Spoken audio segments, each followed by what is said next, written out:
Police investigating the shooting at a Jehovah's Witness center in the northern German city of Hamburg have revealed that the perpetrator was a former member of the religious community. The gunman killed himself, 6 people, and an unborn child inside the womb. His motive remains unclear, but police officers say they recently received an anonymous tip-off about his mental state. As the investigation continues, the community where the shooting unfolded mourns its victims.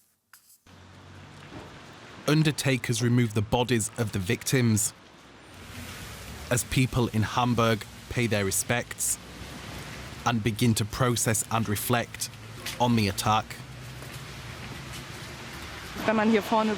When you live here and you are 200 meters away, it affects you. It's very bad, no matter where it happens. But of course, it affects us even more here. We are afraid. I say this because we often pass by here and we don't know if it could happen again. So yes, we are afraid.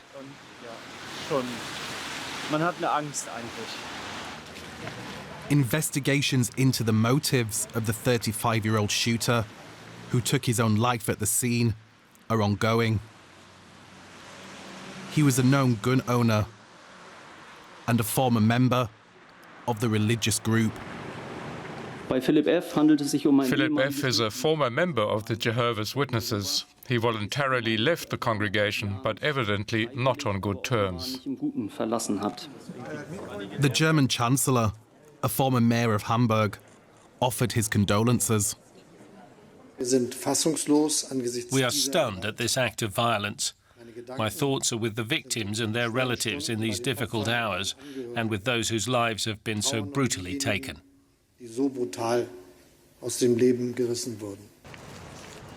Germany's Interior Minister, Nancy Faeser, visited the scene.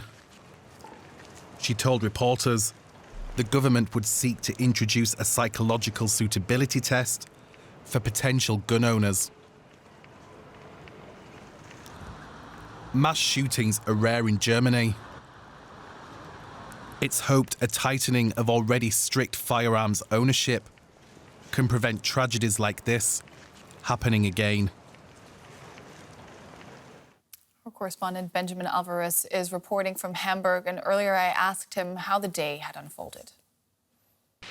So there's been a lot of movement all day long, also since yesterday at 9 p.m. when the shooting unfolded. There have been many neighbors walking around. Some of them also arrived to this place. You can see the building right behind me. Some of them left flowers, some of them also left candles as they are trying to get to terms with what happened yesterday, waiting for updates of news for those who were wounded, who are still in hospital, and of course also grieving with the family members of those who lost those people yesterday evening here. So we had many also reactions from local politicians who came here and also trying to show the condolences on one side for the family members and also thanking police officers and also those who were at the scene pretty quickly, and according to several experts who have been looking at this situation, avoided a more terrible situation or more dead.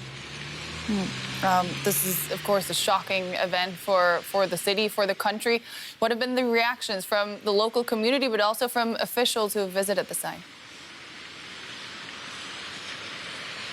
So from the community, they have been grieving. We saw some of them also standing here today. It was a pretty long day where the investigations were ongoing. We saw many police officers here, and also hearing what the neighbors, those who are living close by, told German media when they heard the first gunshots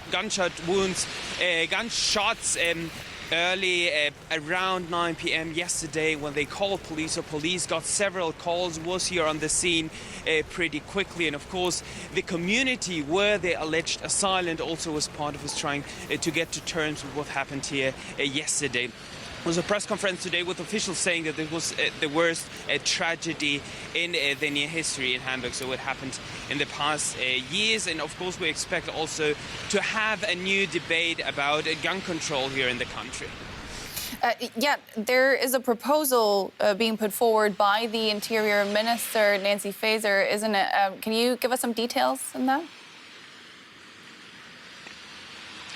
The alleged perpetrator, a 35-year-old German, bought this weapon that was used yesterday legally And even though there was information sent also to officials that he was not capable of having this weapon, so what Berlin is now proposing is a tighter gun reform.